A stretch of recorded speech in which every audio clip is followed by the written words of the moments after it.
And who won the debate?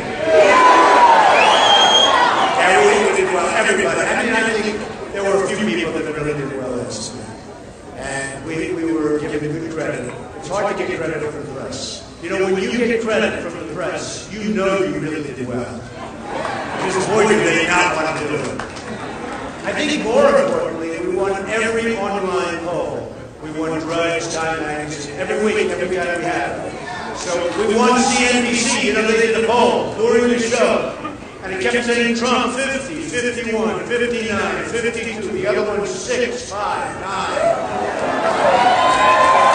And I loved it. I just saw that this morning. I watched it and said, what is that? That's the poll as you're going along. And it kept going higher and higher. So it just got longer and longer. But we really had an amazing period of time because, and I have to tell you, that, and we're going to do some questions and answers because I have all day. You know, so we'll do that. I think it's some good questions. Some really vicious, violent, crazy questions. Look at all these people. That was Bill O'Reilly. We get O'Reilly to run tonight, so that'll go on another while. But some of you out here watch O'Reilly. Oh, dear, Trump did it. That's enough, right? That's too much Trump. That's why, you know, I said, it's true. I'm going to spend whatever it is. I have more money than anybody else, right? So, no, I hear what guys said, they give in the bank, what guys swore. You know how much they spend to get $10 million or something like that? I heard the other day. No, they'll spend like 8, yeah. That's right, who said 8? Somebody, you know what I'm talking about, right? No, they'll spend like 79 cents on the dollar. I say, what do you mean? But the report is that they have like all this money, but they spend so much money to get the money, so they'll end up in some cases with 20 cents left. This is going to run our country. Tell me. You know, I take small contributions to people where they give, you know, where they give like, I always say the woman, and I read it, it was a lengthy letter, she gave $7.50. But, you know, they take $50 and $100, $200. And frankly, I love that only in the sense that they feel invested in what we're all doing. But there's no PACs where you know, people set up PACs in my name. They use the name of the book for one of the PACs. I don't know who the people are. And we sent legal notices to every PAC that had 9 or 11. They were all over us. Everybody's forming a PAC. Some of them probably had good intentions. They're going to fight for Trump. And I like that, but you know, you just don't know. And some of them had good intentions. You know what it was? Their wallet. That's what the good intentions. You can imagine. So we wrote a very slowly letter, you know, and I felt bad because honestly, you know, let's say of the 9 or 11 or whatever there were, but probably some of them that were really going to go to 10. And you're telling them, we don't want your help. Please give your money back. They don't even have to do that. I don't know what they do. They'll probably use it for another candidate. They'll make a deal. That's probably what they do. But it's really that these super PACs are really, really bad. And they're really controlling the system right now. And, you know, you're supposed to not have involvement in them, and you see what's going on with them, and you see all of the money that's being spent, and the millions, like Jeff has $100 and some odd $1 million. I don't know if that's after all of this expense. Who knows? But Jeff has a lot of money in there, and Rubio has a lot of money, and Ben Carson has a lot of money in super PACs. And, you know, when I say they're really going to hurt our political system. And something has to be done. And actually, last night I called it, but people found other things more exciting, like the fight last night, where I indicated they'd rather have that than when I said, no. And remember what I said about Jeff? And remember what I said about Rubio. Okay, everyone said, oh, no, you're wrong, Mr. Trump. I get no credit for this stuff. I said they don't like each other. You know, I said it, and, you know, people forget. So, 2 months ago, I make this speech. Everyone says, oh, Mr. Trump. So, Jeb is the governor, and the other guy is the young guy. And, in all fairness, Jeb was the mentor. And I'm not knocking out anyone. I mean, what I said is what I said. They all like each other. And everyone said you're wrong. And they all said that Rubio would never, ever run. because it would be disrespectful to the guy that was a spinster. And I understand that. You know, there's a loyalty thing. We know what loyalty is, right? But there is a loyalty thing. And so everyone said they weren't going to, run and this and that. Well, all of a sudden, Rubio announced maybe he will, maybe he won't, but he announced he will. And people thought, and Jeb said, they interviewed Jeb, he said, no, I'm not upset. He said, dear, dear friend. I said, oh, please don't tell me. Because you can imagine what he told his father. Well, you can imagine, or his brother. Dear, dear friend. It doesn't work that way, folks. But that's political speak. And then Rubio said the same thing. But last night, the heat came out. And I even said, I don't know if I told you, I announced that I told you, a lot of anger there, a lot of hatred between those two. But I love to pick it because it's life. It's like the way the system works, it's just life. But what I wanted to mention before we do a little bit, I'm going to go a little bit, and then I'm really wanting to go with the question and answer because I love it. I meet so many people, it's true, and I get so many great ideas from doing it. And I love it. Ask me anything. What the hell difference? A lot of guys, they're all canned. They have lobbyists, and the lobbyists control them, usually through the super PACs, and they have donors, and they have special, and they're totally controlled. Not all of them, maybe 99%, okay? But they're totally controlled. But they have people that totally, the pollsters, right? And these pollsters are tough people. They're smart. They make hundreds of thousands. Some make hundreds of thousands of dollars a month. And they do polls all the time. I said, what do you need polls for when every week, these guys, look at all those cameras in the back. They do polls like every week. They spend millions on polls.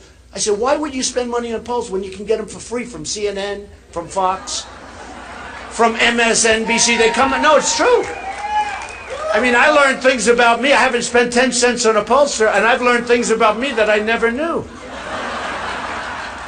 So, and we're doing great. Like the evangelicals, we're doing really great nationwide. We're doing great. In Nevada, I won with Hispanics. Right? Number one with Hispanics. And I said that. It's funny. Immigration, it's an amazing thing. I'm number one with Hispanics because I'm going to create jobs. People want that. We're going to have jobs. We're going to take them away from China, from Japan, from all over. And we're going to have a very, very special. Look, we're in. Some people would say life support. We owe $19 trillion. 19 trillion. What do you do? 19 trillion. And, they just did a budget the other day. They're going to borrow another couple of $1 billion. So it's going to go up to $20 trillion.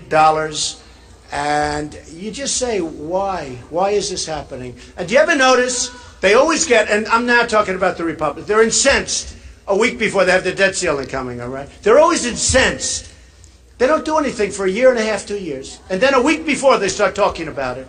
Oh, we're not going to, you can't do it that quickly. You got to do it earlier. Like the day it was done the last time, they should have started working on it. So all of a sudden you hear the debt ceiling's coming up next week, by the way. It's so sad because we could have so many great victories in Washington. And we just don't. And we just don't. So now we have a new man, Paul Ryan. I hope he's going to work out. He's a nice person, I can tell you. He's a nice person. And people agreed. And look, I think he's got tremendous potential. He's got to strengthen up on the illegal immigration, I'll be honest with you. He's been weak on that, very weak. But he's a good man, and he was consensus, and that's important. Because the Republicans, I mean, it's not only they don't get along with the Democrats, but they got to get along with themselves also. They got to go unified. And I've said, and Boehner, I always liked him personally, but I said, you got to be a little different with your negotiation. He said, well, 2 weeks ago, when they were talking about trying to get some things from Obama and the Democrats, he announced, we will not close up the government. Well, that's fine to announce, but you just gave up your entire negotiating position, right? Even if you're not going to do it, because it's a severe move. But even if you're not, he has The Art of the Deal. Give me that book. Give me that book. Come here. Look at this. What a great book. One of the great books. Way behind. I always say, way behind the Bible, but still a good book. The Bible's number one. Okay, I'm going to sign this for this guy. Yeah. He's an athlete. So, well, that's a good book too, Surviving at the Top. How about where I said that Osama bin Laden is coming to get us 3 years before it happened? Okay? So I was watching Morning Joe, good program, good guy, Joe Scarborough. And they said, yeah, Trump said this and that. You know, we were talking about Trump and military, because there's nobody that will be tougher and stronger and better with the military than me. And somebody was on the show that they didn't even like me. They said, you know, Trump wrote, there it is, right? Look at that book. There it is. But they said, Trump said they're going to come back. This is, remember the first hit on the World Trade Center, where it was a bad hit, but it wasn't, obviously it wasn't the one that happened, the ultimate. And there was a lot of stuff about a guy named Osama bin Laden, who was a terrorist, who was really raising his hand pretty loudly all over the place, talking about how he's going to come. And I mentioned him in the book. I said, you better put this guy away, essentially, because he's coming to get us. You better do something. And you better be smart, and you better be tough. And, you know, who knew this was going to happen? But I remember Joe Scarborough, he looked, and they had read the paragraphs that they're going to come, and they're going to do this. I said exactly what was going to happen. I'm good at this stuff. And I mentioned the name Osama bin Laden. And I actually mentioned his name because I saw his name. He was like, so Joe goes, whoa, when was this written? It was written a couple of years before the World Trade Center. And we can be tough and we can be smart. Like Iraq, we spend $2 trillion, thousands of deaths, thousands of lives.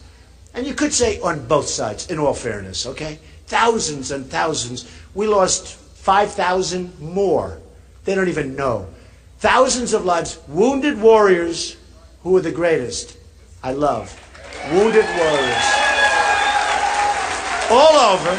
So we have 2 trillion, the wounded warriors. We have thousands of lives lost. We have nothing. What do we have? Nothing. Iran is taking over Iraq. And we just gave them $150 billion to do it. No, think of it. Where do they make these deals? That's why, look, you know, I may be a lot of things, but I really know how. I'm a good deal guy. This would never happen. No, I mean, hey, Carl Icahn just announced he's supporting me. You know, Carl, a great businessman, great business leader, very smart, made fortunes, billions and billions. And he just endorsed Donald Trump out of the blue. But others still. And because he knows there's no games. We're not playing games. This guy, we have Kerry negotiating a deal, $150 billion we gave him. We don't get our prisoners back. Now they want to start a new negotiation. Listen to this one. For the prisoners. Did you hear this? The deal is done. They got their money, or they're getting it very soon. Oh, I wish there was some legal way. I wish this election could take place tomorrow. There's no way. I don't care what they agreed to, I guarantee that contract somewhere along the line, as incompetent as they are, because I've inherited a lot of bad contracts over the years. You know, where I buy a company cheap because the poor guy didn't know what he was doing and he made a bad deal. So you buy it cheap. You throw it into a chapter, you beat up everybody, and you have a nice little asset, right? You know, you do it. I do it professionally. But there's always a clause. Like a lot of times you'll see this horrible, and you'll be reading, oh no, this is terrible. This is worse than I thought. You know, you take it. A friend of mine, he's a great guy, but not a great business guy. So he signs this horrible. He asked me, I'm reading his contract. I love doing it. Can you believe this is my entertainment? Can you believe it? Other people do other things, but I like doing it. I like reading contracts. I'm reading. And all of a sudden, bingo! I see this clause. I say, you know, do you know you have the... No. And I help him, and I made some deal for him. He'll never forget me. Of course, he probably will. You know, people forget. They forget. But it was bingo. So as bad as these things are, and as bad as, let's say, that guy, there's always something. There's always something. And I'll find it. Oh, will I find it? Now, the other day, they said, hey, we'll start negotiating now for the prisoners. There are 4. They used to have 3, now they have 4. But they're only going to negotiate for 3. But they want 19 people that are here. Think of it. And what else? Many other things. In other words, they're starting off. Does it make you sick? it's just, every time and I use this because how many things can you relate to that are so simple? One of the things that's very interesting, and one of the reasons I actually like taking questions and answers, because you have things that are bad in the country. But you have, let's say, 10, 12, 13. You make them in a speech, you can talk about all of them. Then if you make the same speech, they'll say, oh, gee, you talk about this. Well, how many things are there? You're going to talk about all of them. We can talk about immigration, illegal immigration. We can talk about IRS. Yeah, IRS is right. He says IRS and I say ISIS. Maybe it's the same thing. I thought, that's interesting. Who said that? That's very interesting. That's very interesting. But no, I mean, you talk about ISIS, you talk about the problems, you talk about Obamacare, which is going to be repealed and replaced.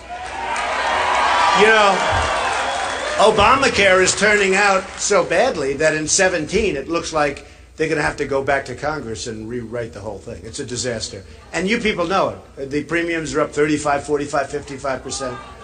The deductibles, you're not even getting anything because the deductibles are so high, you have to die.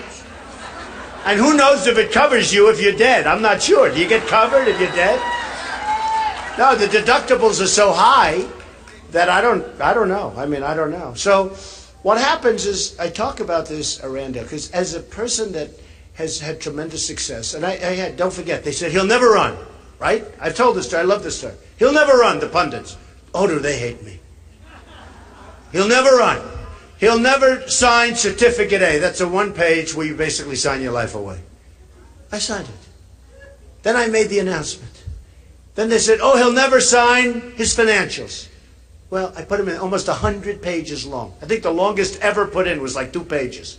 Mine are like 100. I think it's 500, almost 500 companies. Tremendous success. So they said, oh, maybe he's not as successful as people think. I'm much more successful. In fact, I tell the story.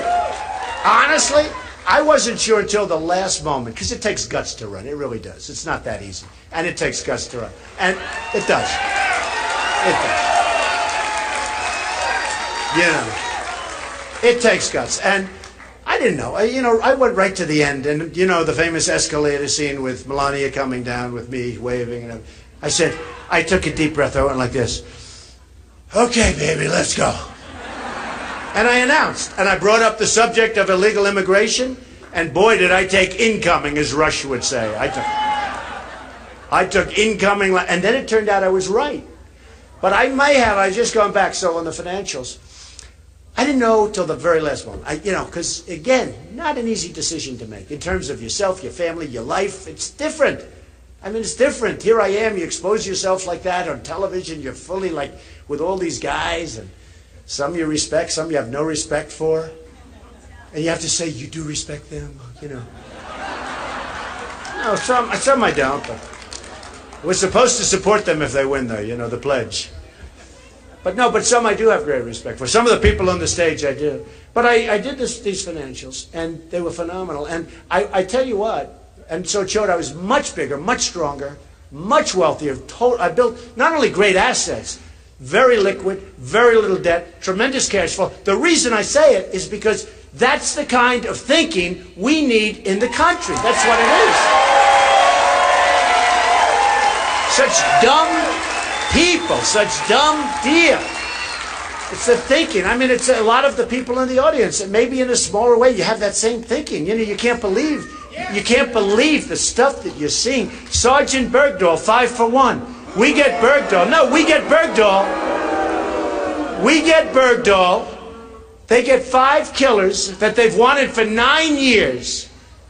And they get 5 killers that are right now back on the battlefield, killing everybody. And believe me, they'd love to be here. They'd love to be right here. So we can't go on like this. And I said it to my wife. I said it to Ivanka. I said it to all my kids. I said, we got to do it. I mean, I don't know if I'm doing the right thing. Who knows? I've never done it before.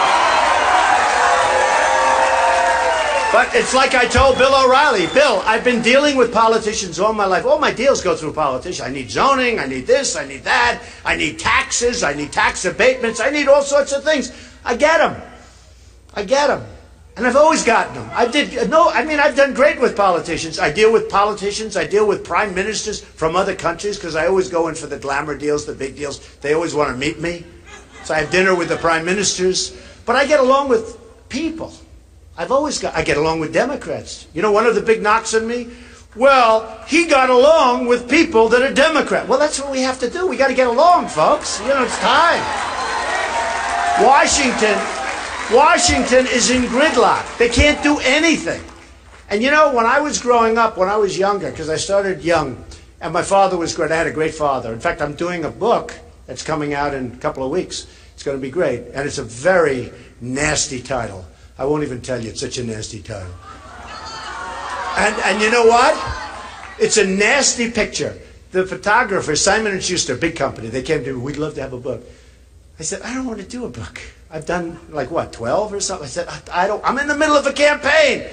They said, we'll pay you a lot of money. I said, how much? They said, it's good. I give it to charity anyway, so I'm going to give it to charity. But you know what? So you feel guilty, you know. So I work very hard, and I'm doing this, I'm doing books, I'm running things. The good thing is my children are very capable. They're running, they're running. No, it's good. It's good. They're good, and I have great executives. So what happens is, I want you to read this because we talk about our country, and we talk about the problems. And it's called, actually, Crippled America. And the nastiest picture you've ever seen. So they had this Simon & Schuster. They sent this great photographer, world-class photographer in my office. He took, and I'm told this, he took the most beautiful pictures you've ever seen. I never knew I was that handsome, to be honest. This guy is a master. He took the most beautiful pictures, smiling, happy, beautiful. And one he took when I wasn't ready, and it's the worst picture. It's mean and horrible. And the people came, they said, Mr. Trump, sir, this is really the picture we should use. You can't be talking about what you're talking about with a big smiling face. And wait till you see this picture. You're not going to believe it. It's nasty. So, I think it's going to be great. I mean, it's the hardest I've worked on a book since The Art of the Deal. It actually is. And it was condensed, but it's the hardest I've worked on a book. So let's see. But we talk about a lot of the problems that we have. But we're going to do something that's going to be so special. We're going to take this country, and if I win, and it is if, everyone always shouts, when? It's always going to be, look, I'm competing against all these people. Who the hell knows? You have a lot of crooked people in the press. For instance, I'll give you an example. Last week, I'll give you an example how crooked they are. Last night, Last night, we won every single poll. Who won the debate? Now, I think Cruz did well. I do. I think Rubio did well, although I think Rubio had a lot of hard questions because, frankly, those are tough questions. Gave good answers, but I don't like the questions. So they're a little tough. But does everybody understand that? Yeah, I think you understand that. They're tough. But I did think he did well in terms of answering. I think that a couple of others, I really appreciated Mike Huckabee for, sticking up for me. He's a good man. He's a good man. He's a good person. He even showed my tie. He was really great. He's a great guy. But no, it was nice because somebody else could have said, what? I'll be the best president. He didn't say that. He said, don't you dare. Essentially, don't you dare say that about Donald Trump. He'd be a great president. Honestly, folks, there aren't a lot of people that would do that. He had a perfect opportunity just to talk about himself. And he didn't do that. So he's a special guy. He's a very good guy. So we're going to do something that's going to be so unique. But last night, all of the polls, every single one of them said I won. And yet the pundits, they weren't bad, but they could have been much better, believe me. They could have been. Some were good. Some were good. But every poll, even the CNBC poll, every poll said, and these are polls, somebody said, oh, they're online. Well, I'm not dialing in. Hundreds of thousands. Drudge is great. And Drudge is a legit person. He's a great person. And he's a straight shooter. They have the Drudge poll. They have, what the hell was that? Sounded like a duck.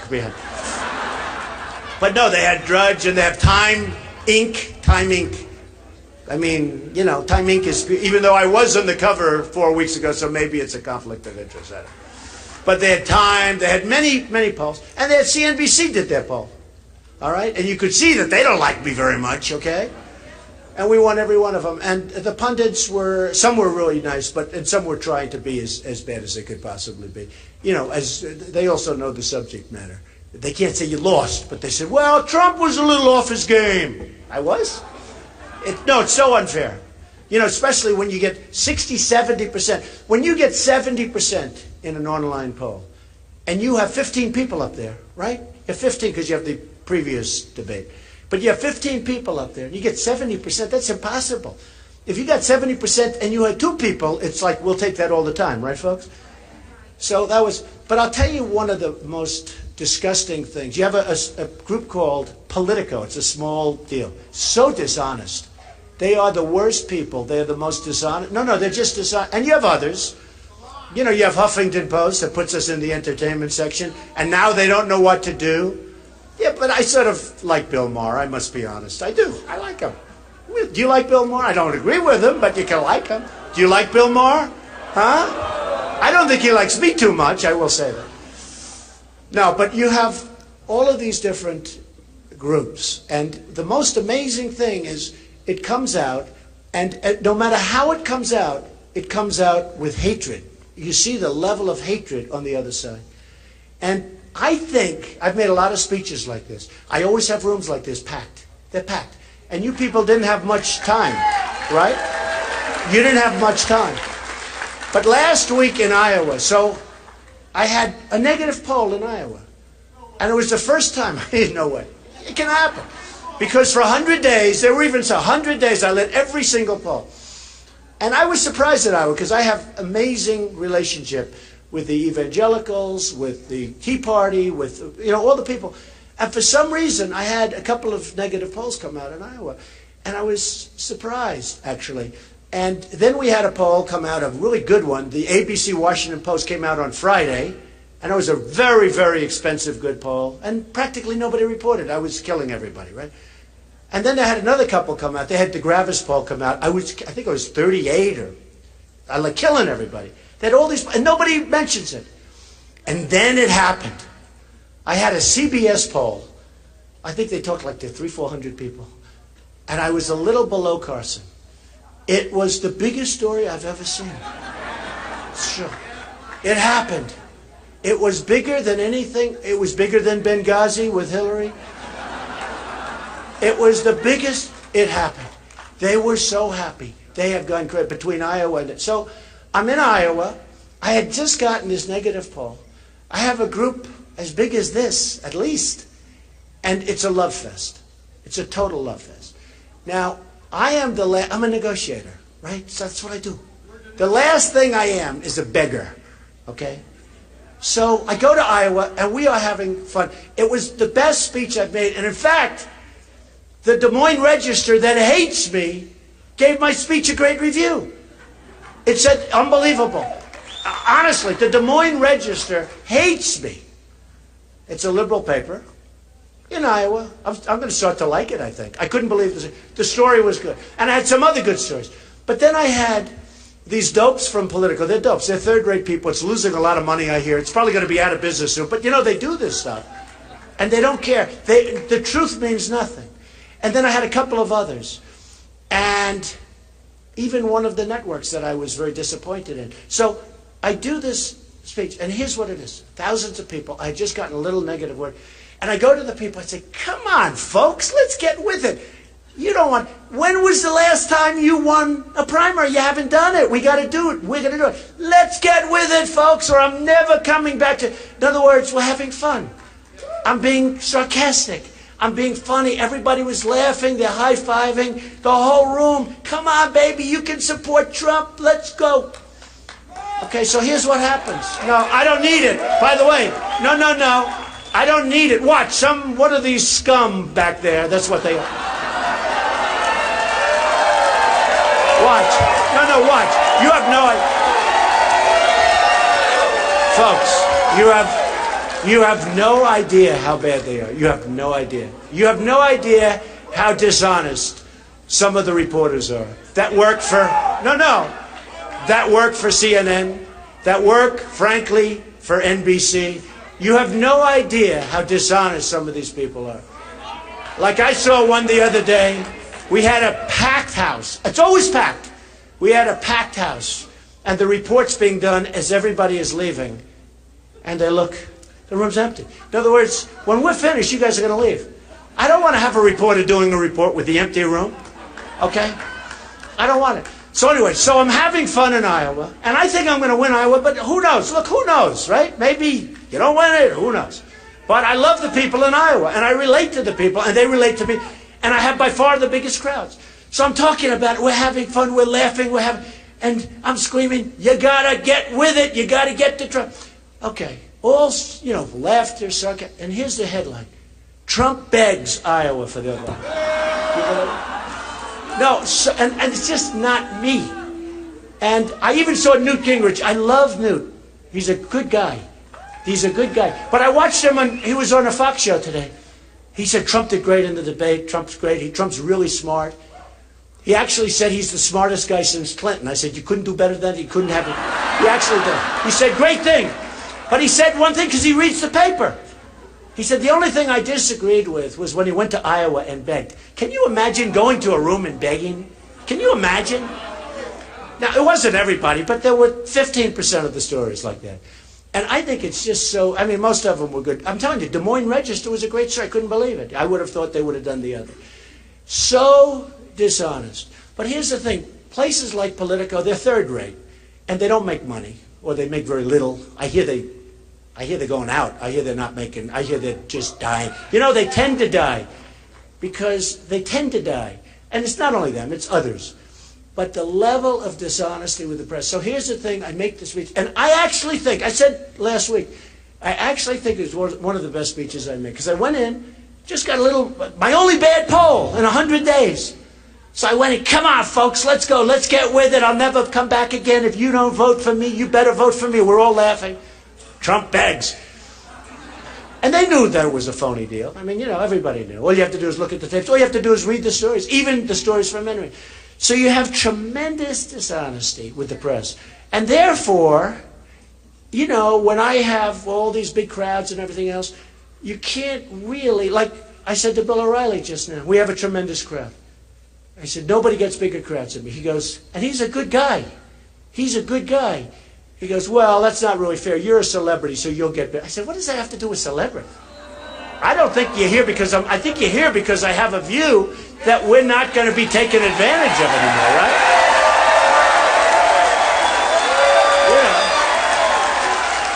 We're just not going to be taken advantage of it. You can't take it. You can't take it. And honestly, if I was a celebrity, if I were a celebrity without a guitar, a friend of mine, one of the biggest entertainers, said, you get the biggest crowds in the world without a guitar, which is a pretty good, meaning without music. Because the music guys get a lot of people, but we get a lot of people. But Bill just said, and I was a little disappointed with that statement, because it's not about being a celebrity. I don't think it's about having a view that's captivating the people in this country because they're tired of being taken advantage of, they're tired of being stupid, they're tired of having their leaders be out-negotiated on every single deal. They're tired of it. They're tired of having China rip us off on every trade deal, and Japan and Mexico and everybody else. They're tired of it. And I think if I were a celebrity, and if I walked and we're talking about, isn't it a wonderful day? Isn't the weather nice? Beautiful out, isn't it? And do you ever hear and I'll tell you, look, I deal with everybody, all over the world. Chinese are very tough negotiators. The Iranians, the Persians, very tough negotiators. Oh, did you hear the new one? So they say it was our president that requested, because Iran decided now that they're going to get involved with Syria, right? You believe this? And why not? They got our money. And they don't have to develop nuclear. They can buy it. They have so much. What do they have to develop it for? Cheaper to buy it. So, according to what I heard, which is probably true, we got out-negotiated in the Iran deal. And President Obama requested that the chief negotiator for the Iran deal, who's a killer, I watched him on Charlie Rose being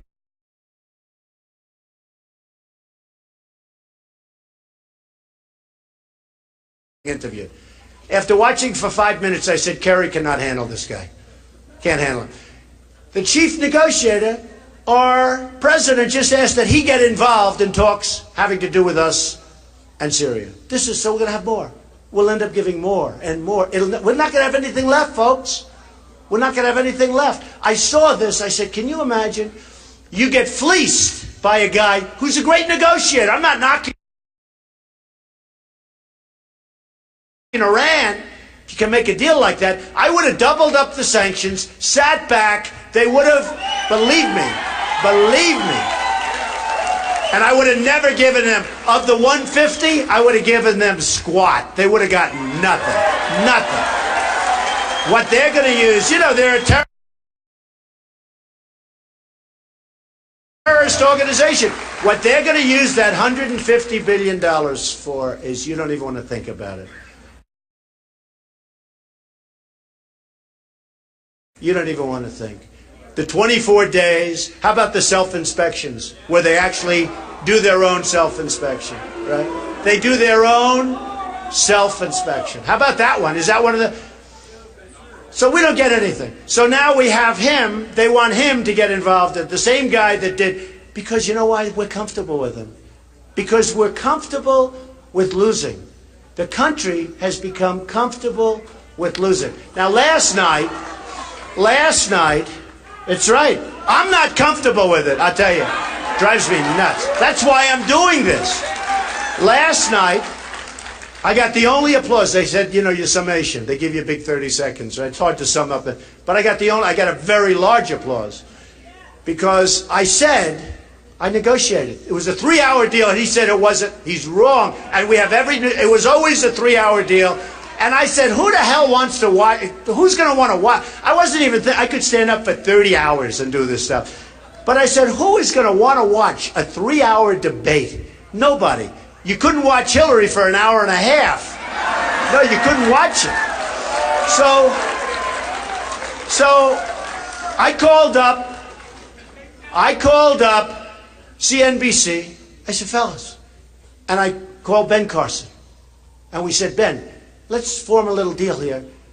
If they don't have me, they don't have you. I don't think they can, not going to work so well. And by the way, and that's not to knock anybody else, but who needs to form a big deal? If I can do it with two, 2 is fine. They folded in about 15 seconds. We got rid of an hour. And they were getting $250,000 for a 30-second spot. They used to get like $1,000, $2,000. How much would they have gotten if I wasn't involved? You tell me. They would have gotten nothing. So I gave a quick summation. I said, we don't win anymore. And we got to make great trade deals and blah, blah, blah. And then I said, as an example, everybody said you cannot negotiate. It's non-negotiable. The 3 hours. I called up. I got it. And that's a big thing to get. 1 hour. And when you think of those 30-second commercials at that kind of money, 1 hour, that's a tremendous amount of money. And maybe that's why CNBC was so angry. Maybe that's why. If you think. Because they were pretty angry. I actually didn't mind it. I didn't mind. I expected it. A lot of the folks up there were very angry and very upset about the way CNBC behaved. But, what do you think? Yes? I didn't care. I've become immune to it. I tell you, honestly, I've seen things that are so bad with the press. I've seen things that I wasn't... I went out, oh, yeah, they were bad. They were really asking questions that were bad, but what else is new? But some of the folks up there thought it was really unfair. And Reince Priebus, who's a good guy, head of RNC, he went wild yesterday because he thought it was very unfair. And if you look at the Hillary debate, they were all softballs. Here, Hillary. Bing. Bing. All softballs. It wasn't the same thing. So, we're going to have a border. We're going to build a wall. Mexico is going to pay for the wall. We're not paying. Just like CNBC gave up that hour, a lot of money, Mexico is going to pay. And I love Mexico, by the way, and I love the Mexican people, and I love the Hispanics. I have thousands of Hispanics that work for me right now. Thousands. I gave a speech the other day in Miami at Trump National Doral, right smack in the heart of Miami. And I said, this is going to be interesting. we had a big crowd like this, and I gave the speech. It was 80% Hispanic, 80%, maybe more. You have no idea. They put you people to shame in terms of enthusiasm. I'm telling you. No, I'm telling you. I'm telling you. They were so in love with the message of the border and the message of the wall because they're here illegally. They don't want to be overrun. They want to work. They want to do their job. These are incredible people. And we're going to let incredible people come into our country. We want people to come in, but they have to come in legally. They have to come in legally. And, you know, so many things. I mean, and this has nothing to do. Mexico is only one of many. They come from all over Asia. They come from all over. But do you know that if you want to become a citizen of Mexico, it's one of the hardest countries, maybe the hardest country in the whole world to become a citizen of. And you know, if you're in Mexico and you're supposed to be there for a week, friends of mine are there. They go to Mexico. I like Mexico. I like Mexico. They go to Mexico. They're there for a week. They get a knock at the door. When are you leaving? When? No, they just want to know, what's your time? You know, you're here. Are you going to extend? What's going on? By the way, they're doing the right thing. I'm not knocking. I'm saying they're doing the right thing. We don't do that because we're stupid. We're stupid people. We have stupid leaders. We don't do it. I mean, the anchor babies. You have a baby, you go, you're pregnant, you go, you have the baby on our soil. Congratulations, 85 years we're taking care of the person. In Mexico, you know what they said? That's terrible, terrible, the way the United States is handling that situation. Except in Mexico, if it happened, believe me, they don't have anchor babies in Mexico. There's no anchor babies. It's bye-bye. We got to change, or we're not going to be great anymore. We're going to...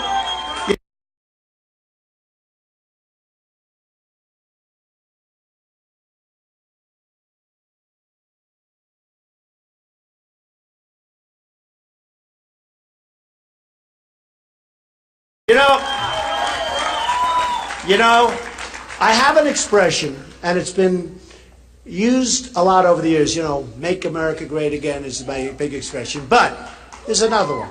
And so often, I like to use, I love expressions because it says it. The American dream is dead. You know that, right? The American dream is dead, but I'm going to make it bigger and better and stronger than ever before. Bigger and better and stronger. And we're going to. We're going to make the American dream bigger and better and stronger before. We're going to get rid of all these horrible regulations.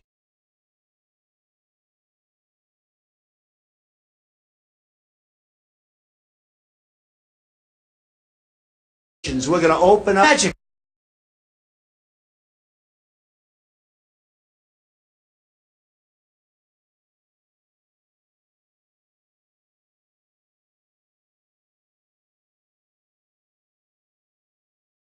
It's unbelievable. And we have negotiators better than any of their negotiators. And I'm going to use them because I have the greatest negotiators. I know them all. I know them all. And I always say, some of them are not nice people. Who cares? I mean, who cares? But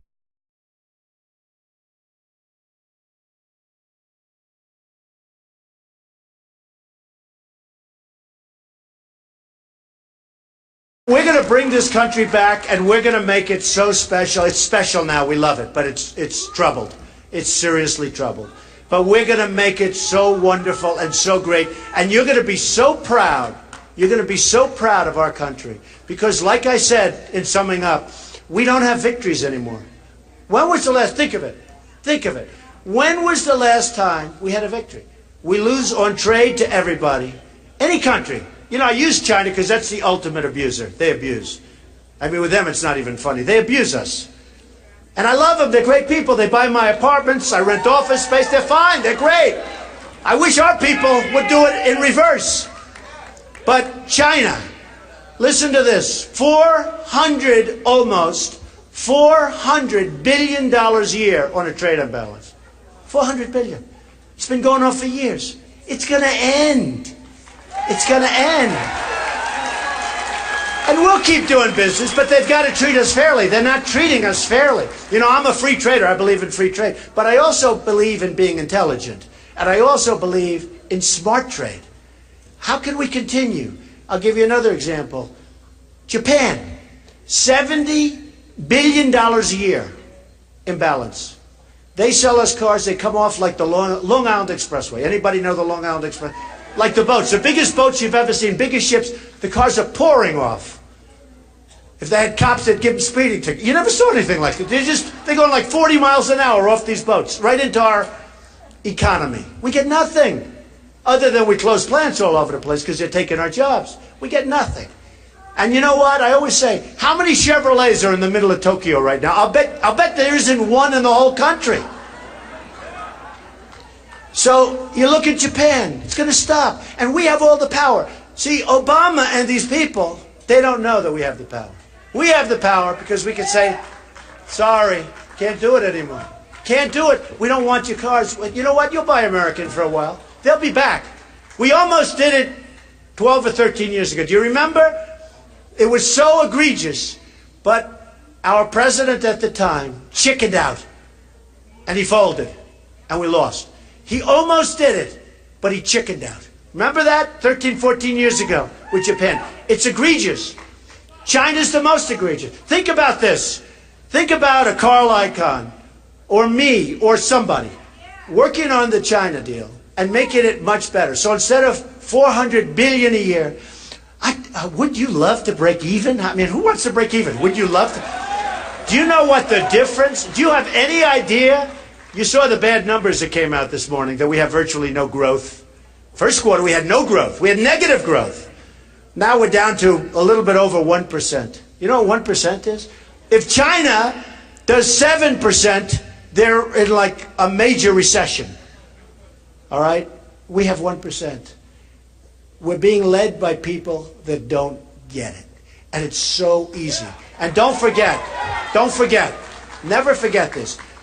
We have all the cards. They don't have the cards. They don't have the cards. We have single-handedly rebuilt China. You look at their roads, you look at their bridges. They built bridges bigger than the George Washington Bridge. It's like candy. They're all over the place. Where are we building? We happen to be building one in New York. Wait till you see what that sucker is going to cost. And they're building one in San Francisco. You know who's building it? The Chinese are building it, right? The Chinese are building the Bay Bridge. It's being built by the Chinese. Big cost overruns. Big, oh, they need Trump. I don't do cost overruns. Big cost overruns. You know what? Tremendous cost overruns. Somebody ought to look at, I saw the other day, massive. They're saying it's different, it's a little this, it's a little bit higher, a little bit this. We painted it a different color. You know, it was supposed to be blue, it's going to be pink, and it's going to cost $10 million more for the pink paint. I know all of it. Oh, I hear it all my life. I've been growing up with this stuff. So we're going to do things that are so good. We're going to cut all of the fat, the waste, and abuse. We're going to lower taxes so that corporations are now going to pay 15%. We're the highest taxed country in the world. And that's why today it was announced, I just have it here, it was announced that Pfizer, did you read about that deal? Pfizer is going to take one of our great companies out. Now it's supposed to be not going to it's going to happen. They're going to take it out. Thousands and thousands of jobs. It's going to happen. Just right over here, it's a company called Allegra. Allergen. Did you ever hear of Allergen? I hear. Now who knows? Maybe it's rumor. I don't think it's rumor. Rumors turn out to be true. You ever notice how many times rumors turn out to be true? Especially about your husbands. No, they never turn out. Those rumors never turn out to be true. Women, do they ever turn out to be true? Never, right? Never. But those rumors turn out to be true. And it's pretty bad. Oreos. The man mentions, I don't eat Oreos anymore. But they're moving from Chicago to Mexico. They're going to make Oreos now. Big plant. Closing it in Chicago. Why? Where does it help us, folks? Look at New England. All over New England. You see these factories that have left. Most of them go NAFTA. Another great deal. Most of them have gone to Mexico. But they've gone.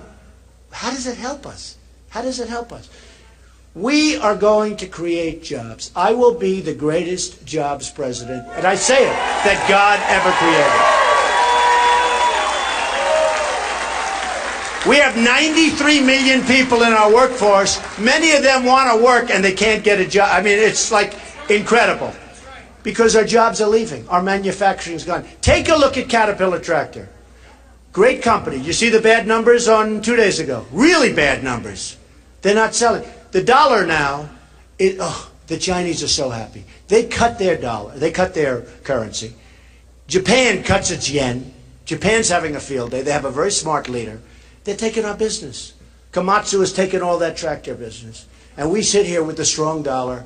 And you know what the strong dollar is good for? It's good for a guy like me. You have a lot of dollars. But it's only good if I want to go to Europe and buy things. Or if I want to go to Asia and buy things. Then it's good. But how does that help us? It doesn't help us.